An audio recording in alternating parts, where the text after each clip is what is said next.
The helicopter dropped us into gray spray and rotor chop.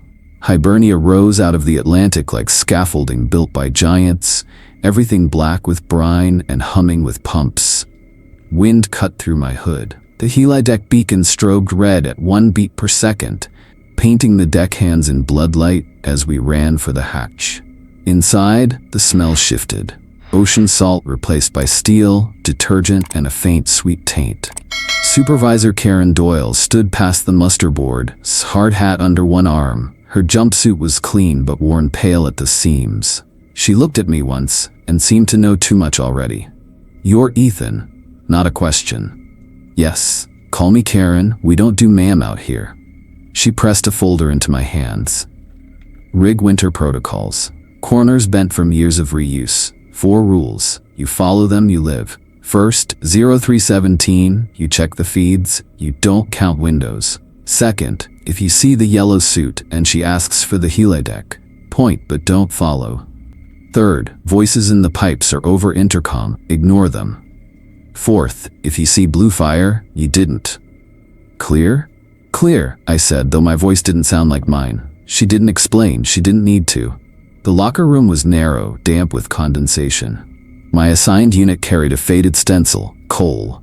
Inside, a plastic ID badge with Frank Cole under a grainy photo, edges curled with age. My father. Behind it, a brass Zippo with FC scratched in uneven lines. It fit my palm too easily. I flicked it open and shut twice, then caught myself and shoved it back.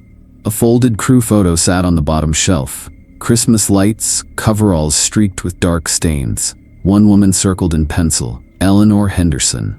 My father's handwriting, square and patient. My fingertip tapped the glass twice, tick, tick, before I realized I was echoing the rhythm I'd felt underfoot since landing. I changed into the orange jumpsuit, stiff with detergent, and shut the locker with the Zippo tucked inside my pocket. As the door closed, I touched the lighter against the frame once, like sealing something. The rig was a maze. Corridors folded back on themselves, stairwells climbed and fell, each door painted with numbers I didn't know how to read yet. The air was never still. Pumps exhaling, fans whining, steel flexing against bolts. The whole structure breathed. Then it started. Tick, tick, tick. 3 beats, a pause. 3 beats again. Not the hum of motors, not the beacon outside. This was slower, deeper. I felt it through the soles of my boots. 2 rhythms running side by side, the rig's and my own. I found the control room, a rectangle of glass and monitors. Screens rolled numbers and lines I didn't understand yet. On a shelf, a binder swollen with notes. The first page scrawled with the same 4 rules Karen had told me. The last one boxed in so hard, it scarred the paper below. By the time I reached my cabin, the day had gone. The room was narrow, white walls, single bunk, desk under a porthole. Enough to sleep, not enough to think. I set my bag down, then the Zippo, and leaned my forehead against the cold glass. The beacon outside pulsed red into the storm. On the way to the galley, I cut through a maintenance passage. Lights there lagged to full brightness. Ahead, shoulder height, something wet glistened on the bulkhead. I touched the edge through my glove. Cold. Colder than steel had any right to be.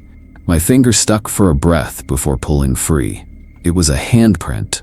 Oil dark, fresh, threads stretching when I moved. I stood in the dim passage listening to the rig breathe, to the 3-beat tick in my bones, and to the silence where I wish Karen's rules weren't already making sense. The storm thickened overnight. I didn't sleep much. The walls ticked with steel rhythm, 3-beat phrases I couldn't shake. My dreams were mostly gray corridors, all doors with the same number. By morning, the mess hall smelled like powdered eggs and diesel. Darren was already there, too loud for the size of the room. He was the rookie. A year younger than me, but carried himself like a teenager. Curly hair barely flattened by his hard hat, nylon wristband bright against oil-stained coveralls. "Bet you $5 the ghost of Module 6 eats new guys before the end of the week," he said, grinning through toast crumbs. Marcus rolled his eyes. He was the opposite. Thick glasses. Engineer's patience. The type who quoted SOP by section number. There's no Module 6 ghost. There's condensate leaks and gas alarms. And you'd know that if you finished the training manual instead of making up campfire stories. Darren drummed his spoon on the table, in a rhythm that matched the steel tick in my head. I wanted to tell him to stop, but the sound was already inside me. Karen sat at the far end with her coffee. Not joining, not smiling. She didn't shut Darren up either. Maybe she'd heard it too many times. The day ran long with weather checks and system runs. Salt spray froze to handrails. My gloves stuck to anything metal for a second before peeling free. The cold in my lungs had a taste, sharp like blood from a cut lip. By 23, the control room was half lit, crew thin. Marcus worked logs. Darren was nodding in his chair, trying to stay awake for another round of jokes. Karen had gone to her cabin. I kept checking my watch. 0317. Rule 1. At 3:14, the steel tick got louder. The relay rack behind us clicked 3-beat patterns, like it was keeping score. My teeth buzzed with it. 037. I opened the CCTV suite. Cold light from monitors washed the room blue. Normal feeds, ballast tanks, flare booms, stairwells empty except for frost. Then a new line appeared. Module 6, it shouldn't exist. There was no active feed from there, not since the accident. Marcus, I said. My voice caught. He leaned over. System glitch, ghost tag in the loop. But his fingers tapped his pen fast enough to leave dots on the paper. The image steadied. A corridor of gray steel, wet floors shining under strip lights. At the far end stood figures. 7 of them, all in yellow survival suits. Hoods up, faces hidden. They weren't moving, not even the faint sway of someone breathing. Just fixed, like mannequins stood for a drill. The air in the control room felt sharper, too thin. My visor fogged. Darren swore under his breath. Don't count, I muttered. Don't count windows. My father's Zippo pressed against my thigh like a weight. Marcus adjusted a knob. The screen flickered. For a second, the suits weren't standing. They were angled forward, like leaning against a wind none of us could feel. Then the image froze again. Hallucination, Marcus said, though no one had accused him.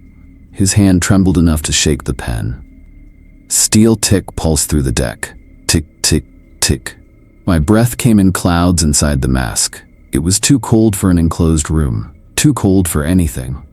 Darren leaned closer to the screen, squinting. One of them smaller, he whispered. I didn't want to look, but my eyes went anyway. At the end of the line of suits, the 7th one did look shorter. Child height. My throat closed. Stop looking, I said, sharper than I meant. Rule says check the feed, not study it. The lights above flickered. The intercom on the wall buzzed, short then silent. Darren jerked back like he touched live current. Glitch, Marcus said again, too fast. I reached forward and killed the monitor. The room went darker without the blue glow, just red status LEDs and the pulse of the beacon outside. No one spoke for a long minute. The only sound was the 3-beat relay click. My body wanted to shiver, but the cold was inside me now, not skin deep. I wrote the time in the logbook, hands stiff. 0317, feed appeared, 7 suits, terminated. I didn't write the rest. I didn't write that for a moment. When the picture shifted, I thought I saw the suits breathing in unison, or that the smaller figure lifted its head as if to meet the camera. We sat until the shift change bell rang. Darren left without another word, wristband bright against the gray corridor. Marcus followed, scribbling notes he didn't want to share. I stayed alone with the relay ticking, 3 beats at a time, monitors humming, and the taste of metal in my mouth, like I'd bitten a coin. The suits on the monitor didn't follow me into sleep, but the sound did. I lay in my bunk, every exhale drifting white into the dark, hearing the relay tick through the walls. By morning, my back was damp with sweat, even though the cabin felt like a freezer. We were sent topside to check a steam line. Salt crusted the handrails. Wind clawed at our hoods like it wanted to tear us off the deck. The pipe ran along the catwalk, hot enough that it should have melted the ice, but it hissed with a whistle that made the skin on my arms crawl. Darren froze mid-step. His wristband caught the pale sun, a bright stripe against the gray steel. "Do you hear that?" Marcus, shoulders hunched inside his parka, tapped his sensor against the pipe. "Steam cavitation. Harmonics.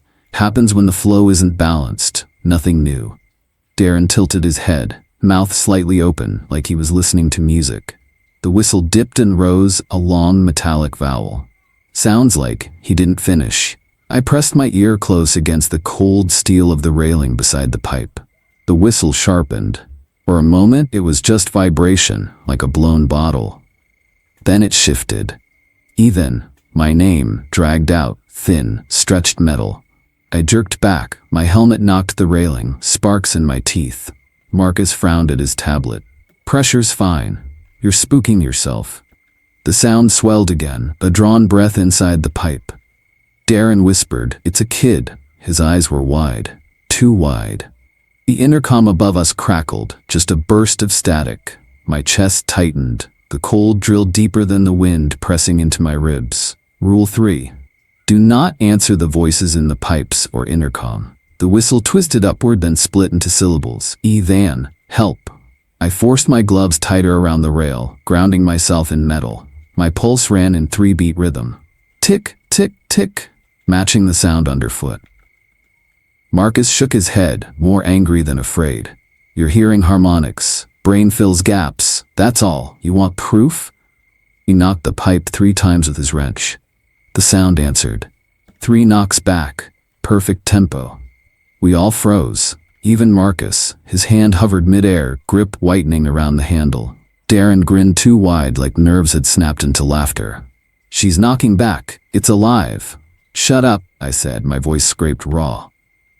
The alarm on Darren's chest unit, red LED, steady pulse. He looked down, confused. LEL monitor at 4%. My nostrils burned. The air had a sweetness to it. Cloying, wrong.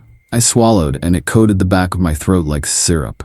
Marcus swore and pulled us back, waving his tablet like it cleared the numbers. "No leaks on record, no alarm on central, just yours." Darren tapped his wristband. Nervous tick. "Then it's just me? I'm the leak?" He laughed. Too sharp. The whistle slid down again, scraping into another shape. Cold.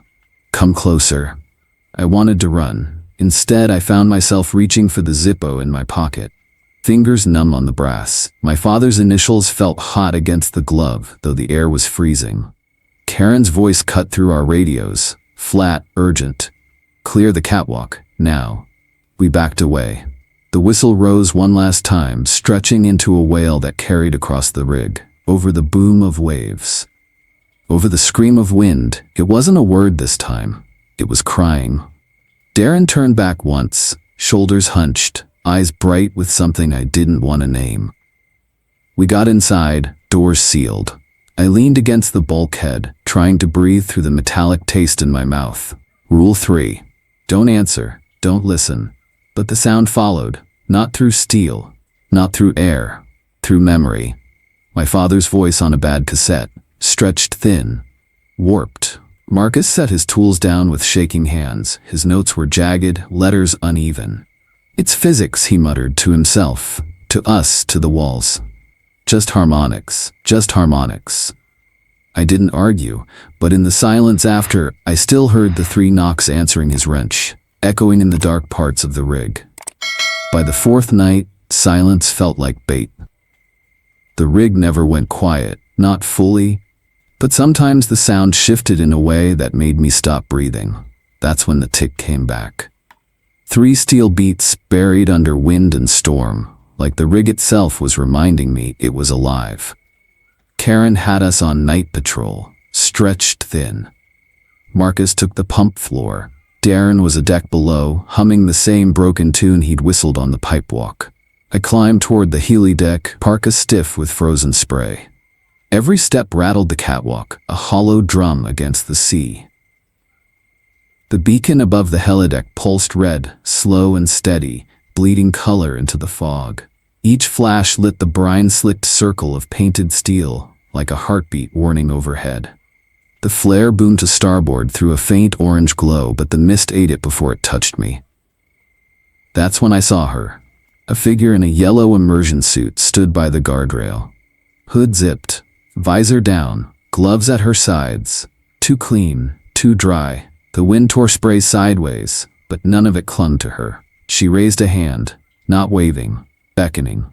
My palm locked hard against the rail until steel bit through the glove. Rule 2. Never follow the yellow suit. The intercom above the deck gave a low hum, then cut out. My chest went hollow, breath scraping raw in the cold mask. She tilted her head, visor catching the red beacon flash. I saw myself reflected there, face pale, lips purple from the cold.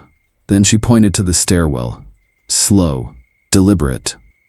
I forced my own hand up and pointed the other way toward the emergency exit. My fingers shook, but I kept the gesture steady. The visor turned back to me. For a moment she didn't move.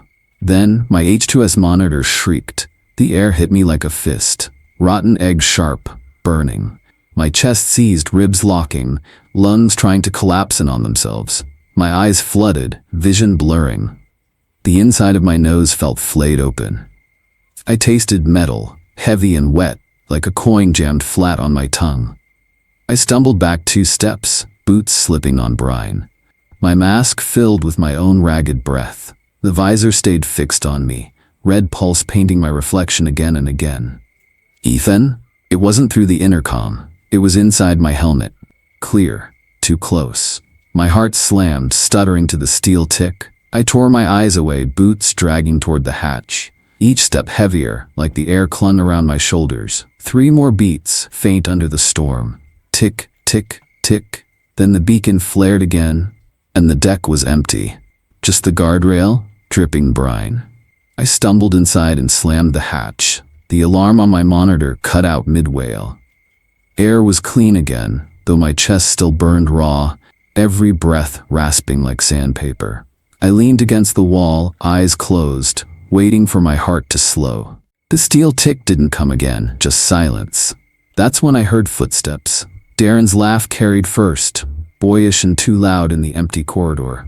He rounded the corner, shaking salt from his hood. "Who was she?" he asked, grin wide like he'd just seen a prank. I didn't answer. My throat scraped dry. He pressed. "Out there, on the deck." His hand shifted, unconsciously, and I saw his wristband catch the light. Blue nylon plastic buckle. His fingers squeezed it tight without him noticing. I pushed past him. Nobody. He gave another short laugh, but it faltered. He glanced to the porthole, eyes narrowing, like he half expected that yellow visor to press against the glass from outside. In my bunk later, I lit the Zippo once. The flame burned steady, orange, and warm. But in the reflection off the bulkhead, for a breath, it looked blue. Darren sat across from me in the mess at shift change, grinning like he hadn't just walked out onto a poisoned helideck. His cheeks were flushed from cold, hair damp with spray, and he was too young to hide the buzz that came with surviving something stupid. "Look," he said, holding out his wrist. The nylon band shone pale against his skin. A child's handwriting scrawled across it in fading marker. It read, "Daddy." His thumb rubbed it, the way some men rub prayer beads. "She made it at daycare. Wouldn't let me leave without it. Said it was for luck." He tapped his phone, pushed it across the table. A shaky video played. A kitchen with balloons taped to cabinets. A cake with too many candles. A little girl shouting his name. Her laugh cut straight through the diesel stink and steel clatter. For a second, the rig didn't feel like it was gnawing at me. Karen walked past, tray untouched. Her eyes flicked once at the band, then away. Face pinched. She didn't slow. Marcus coughed into his coffee. "You shouldn't bring things like that here," he muttered. "Bad enough it eats our heat, don't feed it more." Darren laughed. "You two act like it's a ghost story. My kid thinks I'm Iron Man out here. If she knew you were hiding from shadows, she'd laugh harder than that video." He tapped replay. The child's laugh looped, high and bright, until Karen snapped, "Turn it off." The mess went silent. Only the hum of ventilation and the distant knock-knock of steel. That night, Darren skipped muster, said he was checking pressure lines near Module 6. Nobody challenged him. At 23:40, Marcus frowned at the status board. He left a hatch open, he said. Red glow blinked where it shouldn't. He swore, grabbed his jacket. Karen caught his arm. Don't. If the door's cracked, it's already too late. We argued. Marcus clenched his jaw but stayed. The board blinked on, steady, as if someone had closed the hatch again, but Darren never called in. At 01, we pulled playback. Cameras caught him on the walkway. His breath smoked heavy. Hand on the hatch wheel. He looked back once, then he pulled the door open a sliver, just enough for spray to whip through. The feed cut. Static. I thought of the rules. Never follow the yellow suit. Never open what's meant shut. At 3:17, the corridor feed lit again. For a heartbeat, the hall was empty. Then a hand slid into frame. Wrong. Cracked. Oil slicked. It hooked Darren by the collar and yanked. His boots scraped sparks off the deck. He didn't scream. He just dropped the phone. The screen went black. We found the phone wedged under the stairwell hours later. Screen spiderwebbed with cracks. Battery drained. The only thing left was the nylon band, sticky with oil, fused to the grate like it had been melted there. Marcus tried to pry it loose. It tore in half, strands blackened, stinking of sweet gas. He didn't log it. He just shoved the ragged piece into my locker. His eyes wild. Don't let Karen see. Don't let them see. That night, I swear I heard a laugh through the pipe runs, not Darren's daughter, higher. Stretched like something learning how. I sat with the lighter in my hand, knuckles white, staring at the busted band. The steel tick under the floor came twice, then once more. 3. Like it was keeping count. Marcus hadn't slept. By morning his eyes were red, fingers jittering as he spread printouts across the mess table. Coffee rings smeared the margins. His handwriting slanted, strokes pressed so hard the paper tore. These aren't glitches, he said. They repeat too clean. Same timestamp every night, same temperature drops. The thermal logs glowed orange-blue where his pen traced them. Sharp valleys at 3:17, patterns folding like lungs collapsing. Karen didn't sit. She stood with arms crossed, jaw tight. It's noise, she said. Marcus shook his head. Noise doesn't line up across 3 separate arrays. He shoved another sheet at me. Grainy black and white thermal stills. 7 cold silhouettes in a circle around Module 6, shifting position like orbiting stars. Every night, same loop. But at the center, faint and bright, was a smaller figure. Child-sized. My throat closed. I'd seen that size in the pipes, in the whistle bending my name. Marcus tapped the photo, hand shaking. This one moves different, not cold, not like the others. It's warm. The paper quivered in his grip, leaving oily fingerprints where he touched. He tried to rub them away, smearing the ink worse. Karen snapped the folder shut. It's artifacting. No. Marcus's voice cracked. I ran it twice. Then again, same trail, same tick intervals. Look, he hammered his pen against the margin in rhythm. 3 taps, pause, 3 taps. Steel underfoot answered with its own faint tick. Perfect sync. I didn't mean to, but my fingers echoed the beat against my lighter in my pocket.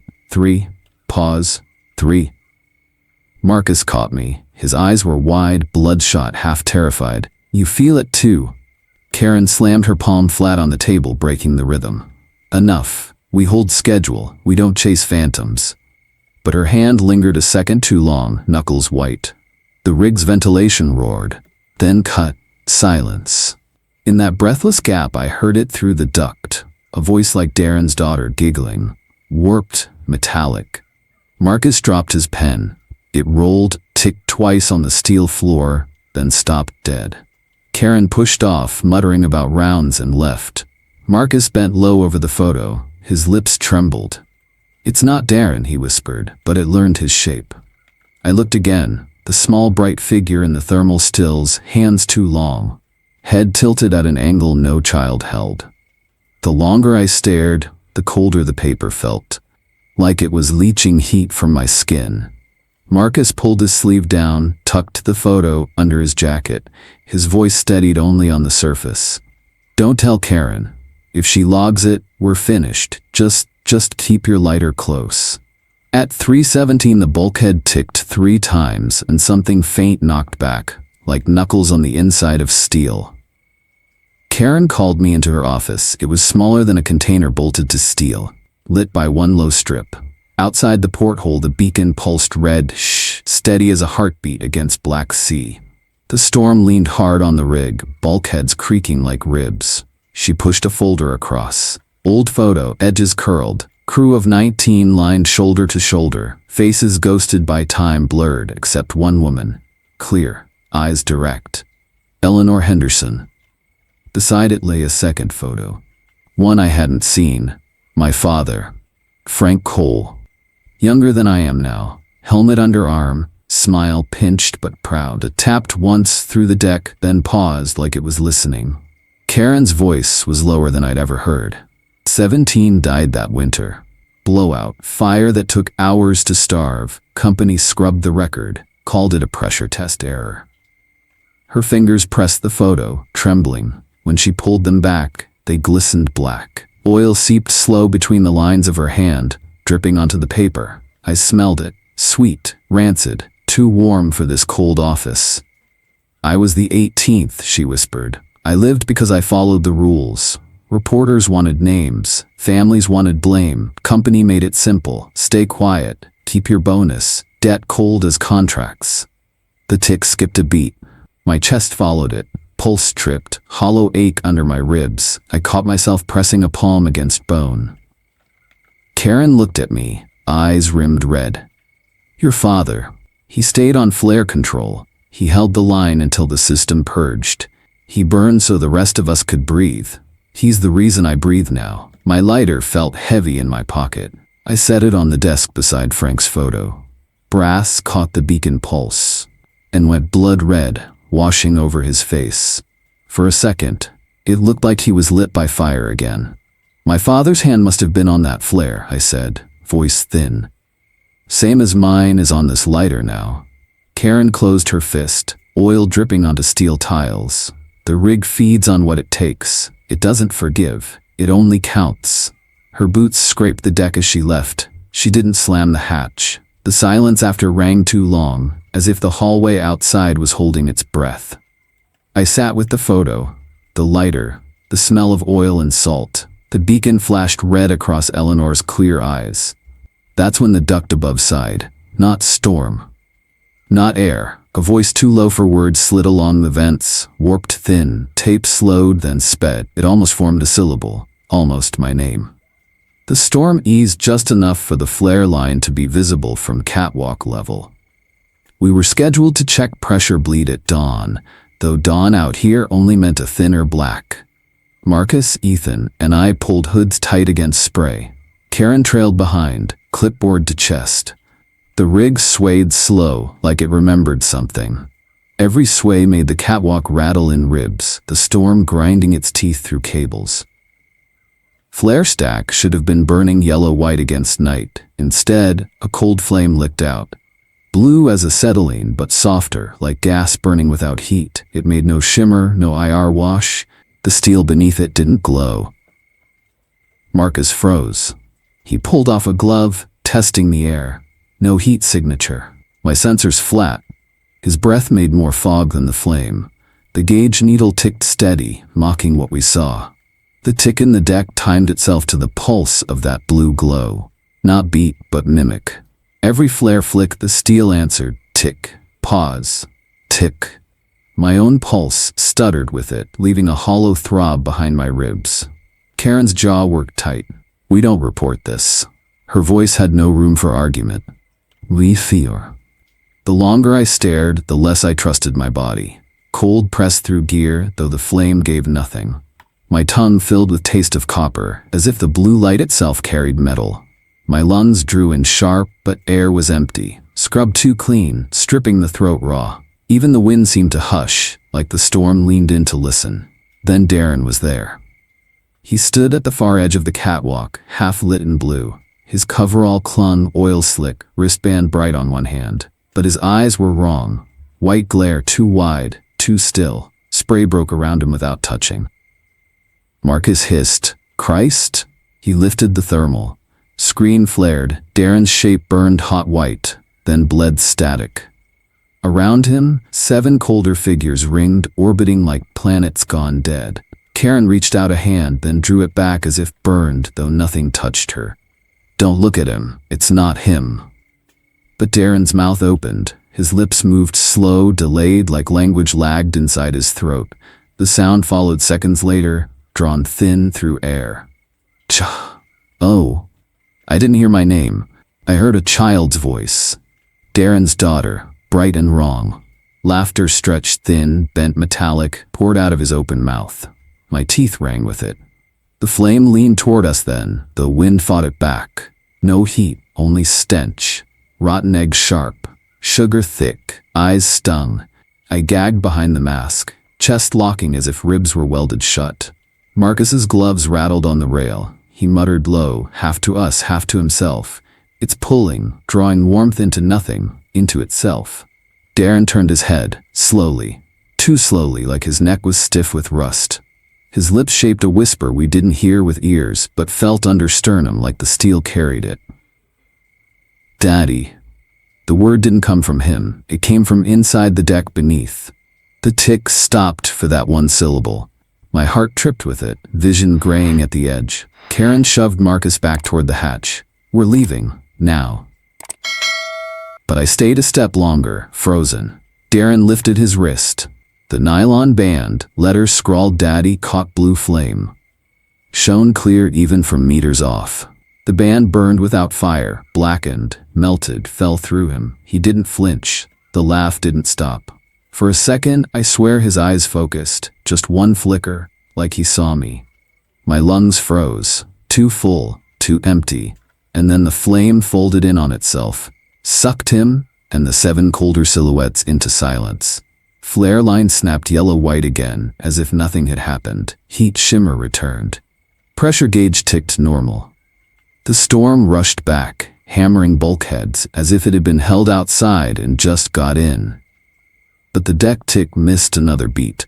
My ribs hurt from the hollow it left. We stumbled back inside. Karen's hands were slick with oil again, though she hadn't touched steel. She wiped them on her coverall. Black stains spreading like bruises.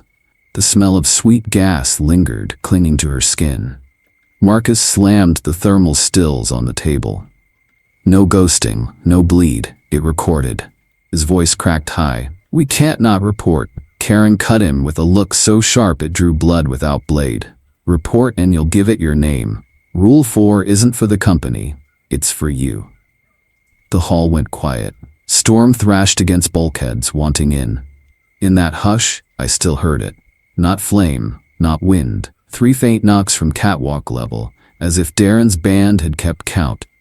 The control room shuddered, like the rig's heart had slipped a beat. The tick came through the steel underfoot. Once, twice. Then a hollow pause that left my ribs aching.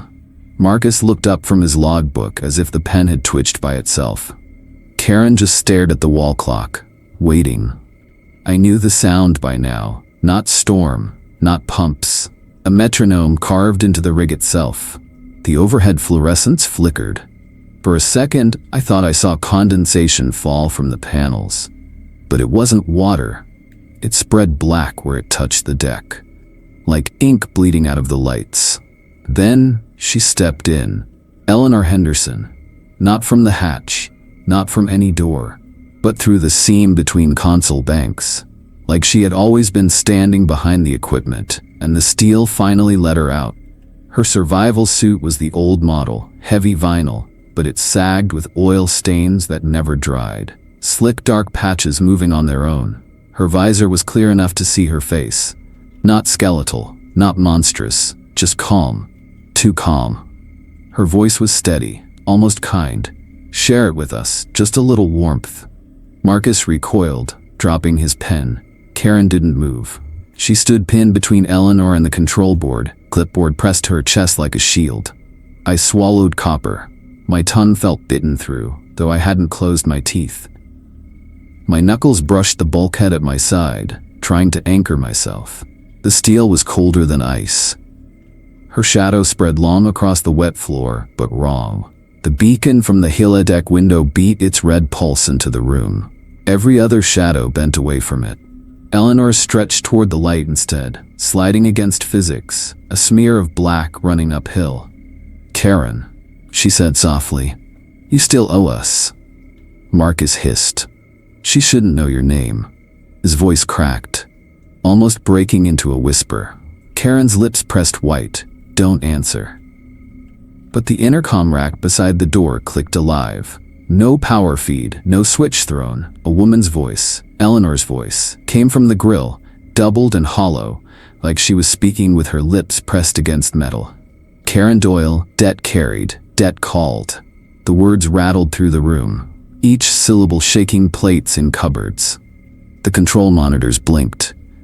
One by one, the CCTV channels cut to grayscale stills.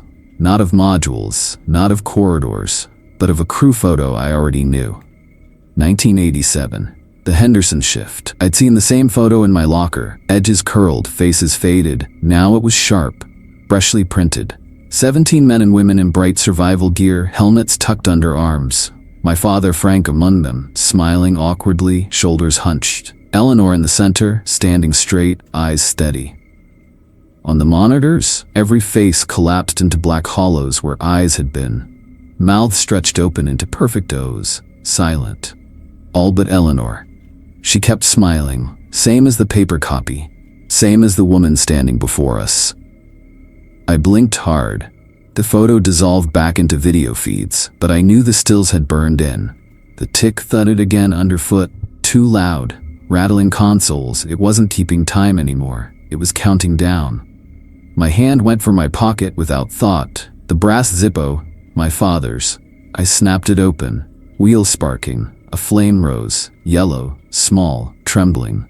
The room changed. Every console surface mirrored that single flicker, reflecting brighter than it should. Eleanor's visor caught the glow, bent it, and for a breath, it wasn't yellow anymore. It was blue, blue fire, without heat. The tick skipped, my pulse skipped with it. Eleanor leaned closer, though her boots never shifted. "Warmth," she breathed.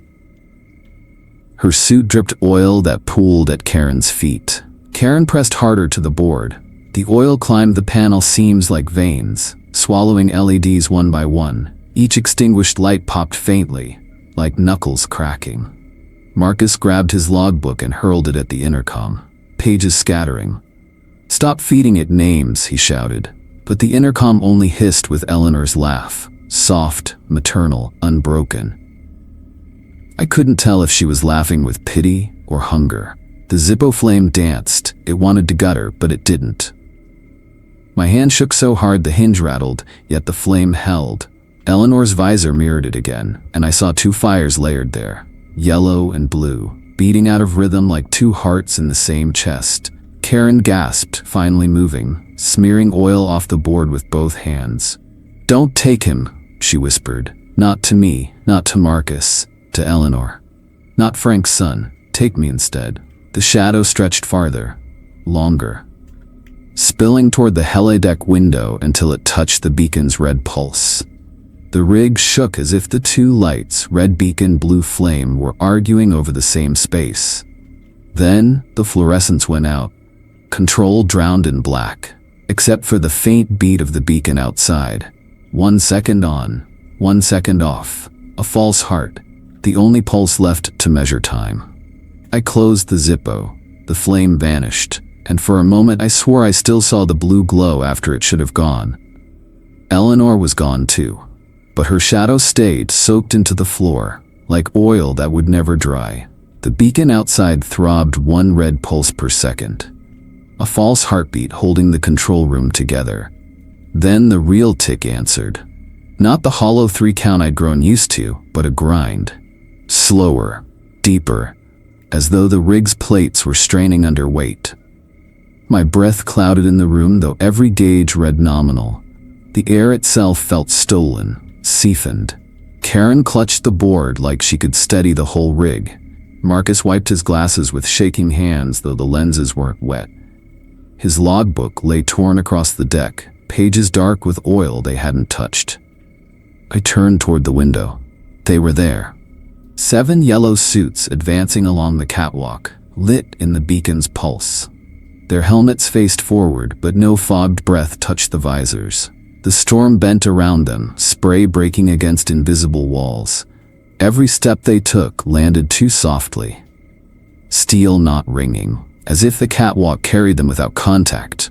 Behind them, shadows multiplied, slips of darker dark leaning forward, reaching. I pressed closer to the glass. The temperature dropped so fast my gloves squeaked on the pane. My skin prickled beneath, like each hair wanted to tear free.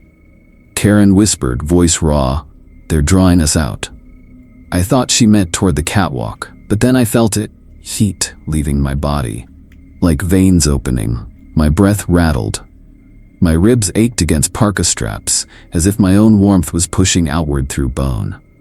Marcus bit his lip hard enough to bleed, crimson spotting his chin. "It's extraction," he stammered. "Beating on delta T, skin temp against void, contract law." His voice cracked. "Not physics." The tick thudded again, louder.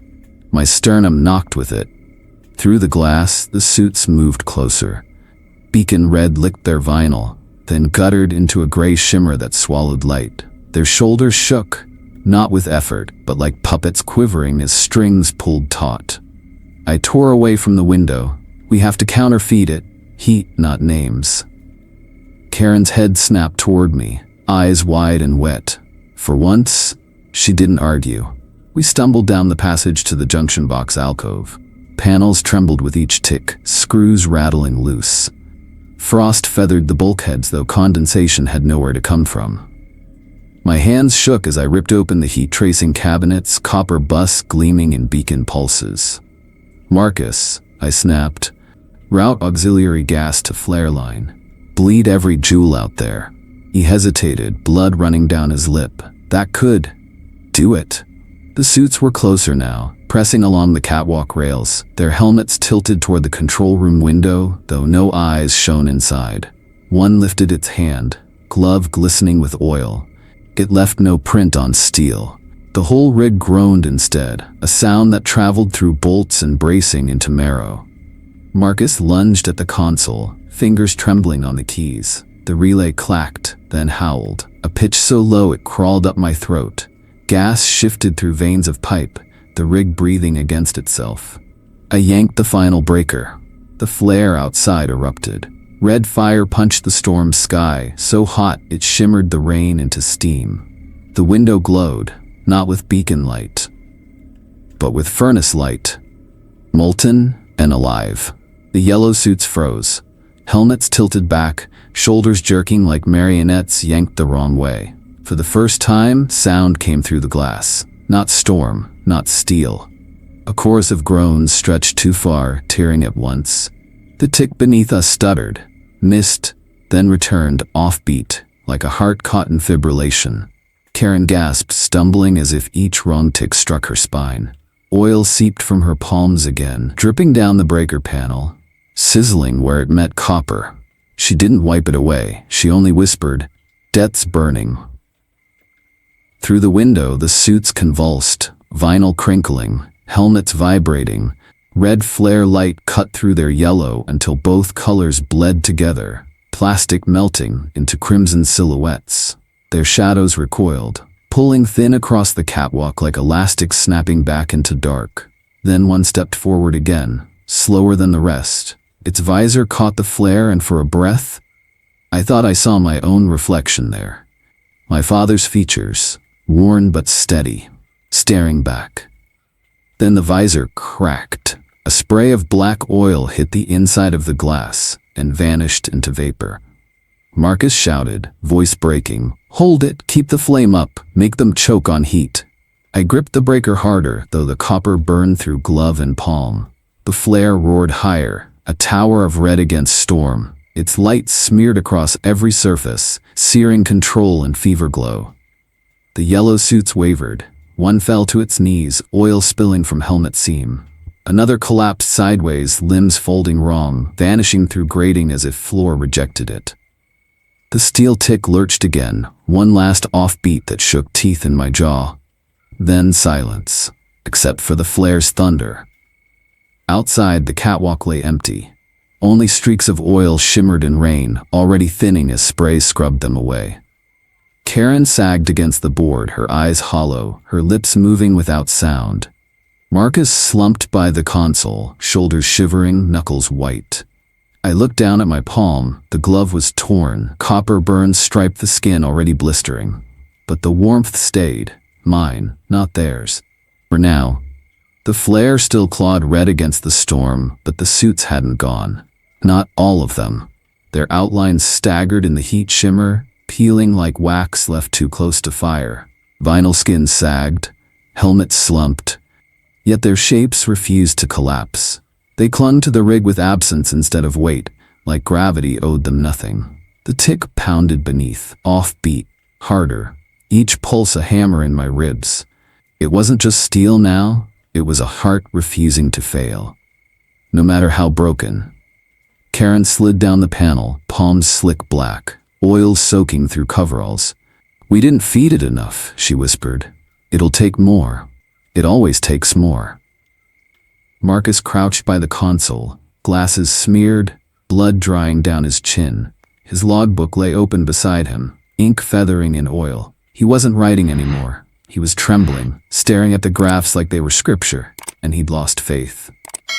Through the control window, the suits raised their arms as one, not beckoning, demanding. Their gloves flexed, oil dripping through seams, dripping upward into the sky like gravity reversed. The storm leaned in, wind flattened against steel. I knew then, as long as the rig's tick held, they'd never leave. It was their tether, their contract. The false pulse gave them rhythm. Let them walk, let them claim.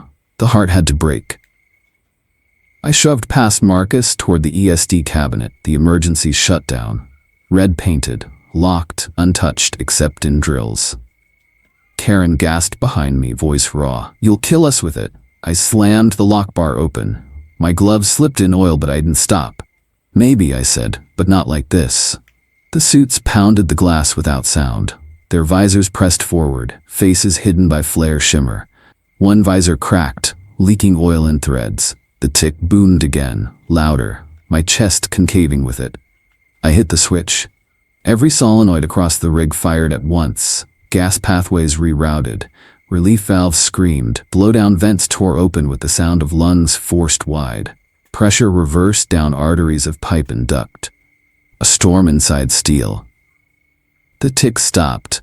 For the first time since arrival, silence underfoot, no heartbeat, just roar.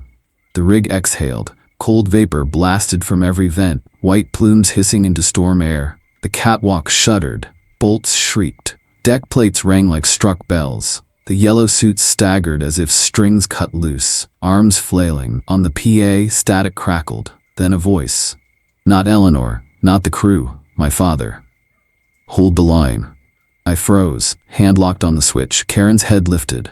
Marcus made a choking sound, disbelief curdling with awe. The cassette, the one I'd carried in pocket, years old, tape warped. Somehow the PA had seized it, turned it loose across every bulkhead. My father's voice came again, steadier than memory. "Push to flare." And as he spoke, I knew what the blowdown had done. The tick had been a lie, a solenoid pulse meant to regulate. I'd silenced it, stripped the rig of its false heart. What beat now was ours to choose. The flare surged higher, fed by every artery I'd opened. Red light carved through rain, burning shadows flat against catwalk rails. The suits writhed, caught between heat and contract. 17 figures spilled from Module 6. Not just the 7 in yellow, but more. Faces half-seen, oil-dripped, shoulders slumped beneath impossible years. They poured out through a door that hadn't opened in decades, moving without footfall, stumbling toward fire. Karen staggered to her feet, eyes wet. She reached for the glass as though she could help them. Oil streaked down, marking the pain like tears. One figure broke ahead, lighter, a child's shape. It turned once toward us, not Darren, Not Eleanor. Someone smaller, hand lifted as if waving. The flare took them all, 17 shadows folding into red, streaking upward in heat shimmer, then thinning into nothing. Marcus sobbed. He wasn't a skeptic now. He was a believer staring at miracle and loss welded together. The storm lashed the rig again, free to strike, no shield, no tick, only weather and steel. Karen slumped against the console, her hands were clean now, no oil. Only skin, old and trembling. She whispered, "Debt paid." I stayed frozen at the switch, waiting for the tick to return, for false heartbeat to claim us again. But there was nothing. Only wind, fire, and the dying echo of my father's voice across steel. Outside, Module 6 stood open. For the first time, its bulkhead gaped wide. Not sealed with oil, salt wind ripped through, carrying absence with it. The Henderson crew was gone, for good. The flare guttered out by dawn. Only smoke trailed skyward, thin and gray, lost in the storm. By the time the Coast Guard cutter reached us, the rig had gone quiet. No tick, no oil dripping through vents, just weather and steel, stripped bare. They filed reports, faces numb in the cold. Gas release event, hallucinations under exposure, crew fatigued. Their pens scratched without pause. Box after box ticked, as if neat language could erase what we'd seen. They sealed Darren's name under lost incident. No mention of nylon wristband.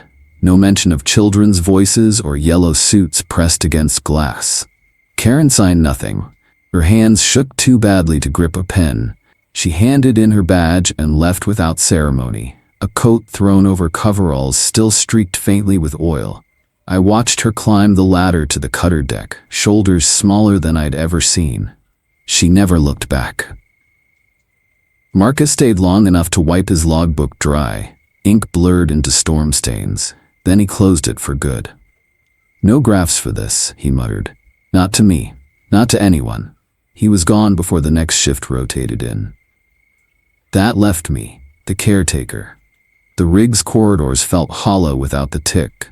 Every step echoed like the structure itself was trying to remember how to breathe. I walked Module 6 once more. Door still open, no oil sealing it. Salt wind poured through, lifting rust flakes off the floor. The place wasn't haunted now. It was empty. That was worse. On my last night, I sat in control with my father's lighter in hand. The brass was worn smooth, initials faint from years of thumb rub. FC. It caught the beacon glow through the window, throwing back gold. I thought of him, of Karen's admission, of the voice on the PA. Hold the line. Push to flare. Was it memory caught in tape? Or had the rig borrowed him, just once, to steady my hand? Either way, it had been enough. The storm had dropped to a low growl, rain slanting across windows. I packed light, one bag. The rest I left to rust. Tomorrow I'd board the chopper east, file transfer papers, take SAR duty, search and rescue, something honest, something alive. But before I left, I owed something to steal. I walked down to the lower corridor, where the first oil handprint had stained silver bulkhead. It was gone now, scrubbed clean. Or maybe never there. But I remembered the chill of it through my glove, the weight of its claim. I set the lighter there against smooth plate, a marker, a gravestone, a promise. For Frank Cole, for Darren, for the Henderson crew, for every name written off as incident and buried under corporate summary. The storm whistled through gaps in the frame. Steel shifted in its old bones.